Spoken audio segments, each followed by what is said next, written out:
Hi every one, good morning. അപ്പോൾ ഇന്ന് April 19 ആണ്. നമുക്ക് ഇന്നത്തെ എനർജി നോക്കാം കേട്ടോ. അതിന് മുന്നേ നമുക്ക് ഇന്നത്തെ ഒരു കോട്ട് ഉണ്ട്.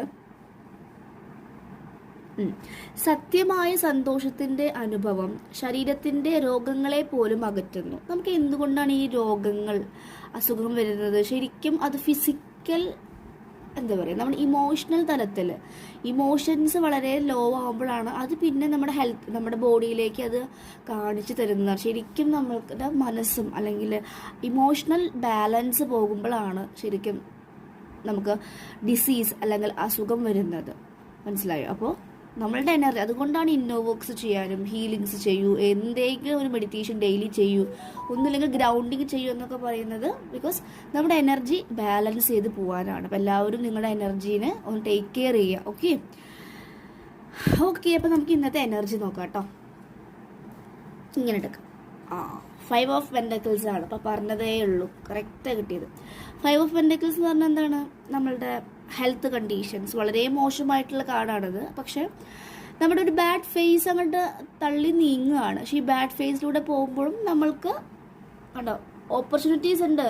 ബാക്കിൽ പൈസ ഇരിക്കുന്നുണ്ട്. ഇവരെ കയ്യിൽ കാല് കൊടിഞ്ഞ് ആ ഒരു വേദനയിൽ ജീവിക്കുക, അതിനുള്ളിൽ കടക്കാൻ അവർ ശ്രമിക്കുന്നില്ല. ഓക്കെ. അപ്പോൾ നമ്മൾ പറയുന്നത്, നമ്മൾ ചുറ്റും നോക്കിക്കഴിഞ്ഞാൽ ഒരു കച്ചിത്തുരുമ്പ് ഉണ്ടായിരിക്കും നിങ്ങൾക്ക് കയറി വരാൻ. പക്ഷെ അത് നിങ്ങൾ നോക്കണം. ഒക്കെ ഡിവൈൻ ചെയ്യട്ടെ എന്ന് പറഞ്ഞിരിക്കും. നമ്മുടെ ഭാഗത്തു നിന്ന് ചെയ്യേണ്ട പാർട്ട് നമ്മൾ തന്നെ ചെയ്യണം. ഓക്കെ. അതാണ് ഇതിൽ കാണിക്കുന്നത് 5 ഓഫ് പെൻഡക്കിൾസ് കേട്ടോ. ഈ ഒരു ഫേസ് പോകുന്നു. ആൻഡ് 6 ഓഫ് കപ്സ് കാണിക്കുന്നുണ്ട്. 6 ഓഫ് കപ്സ് എന്ന് പറഞ്ഞാൽ നമുക്കൊരു പാസ്റ്റ് ലൈഫ് ആയിട്ടുള്ള ഒരു റിലേഷൻഷിപ്പ് അല്ലെങ്കിൽ ഏതോ ഒരു പേഴ്സണെ നിങ്ങൾക്ക് കുറേ ജന്മങ്ങളായിട്ട് അറിയാമെന്നൊരു തോന്നൽ വരികയാണ്.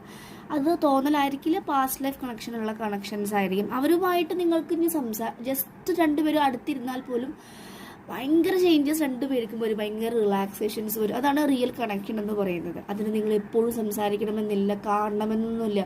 10 കൊല്ലം കഴിഞ്ഞ് കാണുമ്പോഴും ആ ഒരു പുതുക്കം എപ്പോഴും ഉണ്ടെങ്കിൽ അതൊരു നല്ലൊരു കണക്ഷനെ സൂചിപ്പിക്കുന്നതാണ് കേട്ടോ. ആൻഡ് ജഡ്ജ്മെന്റ് കാർഡും കൂടിയാണ് നിൽക്കുന്നത്. ജഡ്ജ്മെന്റ് എന്ന് പറഞ്ഞാൽ ഒരു നിങ്ങൾ ആ കണക്ഷൻ എടുക്കണോ വേണ്ടയോ, ഒരുപാട് കാരണം ആ ഒരു കണക്ഷനിലേക്ക് പോകണമെങ്കിൽ നിങ്ങളുടെ സൊസൈറ്റി ആയിട്ടുള്ള ഫിയർ, അതുപോലെ നിങ്ങളുടെ ഈഗോ, നിങ്ങളുടെ ആങ്സൈറ്റി, ഇൻസെക്യൂരിറ്റി, ഇത്രയും കാര്യങ്ങൾ വർക്ക് ചെയ്യേണ്ടി വരും. അപ്പം നിങ്ങളെ തന്നെ മാറ്റുന്ന കണക്ഷനാണ് കാണിക്കുന്നത്. ഓക്കെ. 10 ആണ്. കർമ്മ ക്ലെൻസിങ് കൂടെ നടക്കുന്നുണ്ട് കേട്ടോ. അപ്പോൾ ജഡ്ജ്മെന്റ് ആണ് നന്നായിട്ട്. ഈ ഒരു സമയം മിക്ക ആളുകളും കർമ്മ ക്ലെൻസിങ്ങും ആൻസിസ്ട്രൽ ഹീലിങ്ങും 7 ചക്ര ചെയ്യുക. കാരണം ഈ ഒരു സമയത്ത് ഏറ്റവും കൂടുതൽ കർമ്മ ക്ലെൻസിങ് ആണ് നടക്കുന്നത് പല രീതിയിൽ. ഓക്കെ. സോ ഇതാണ്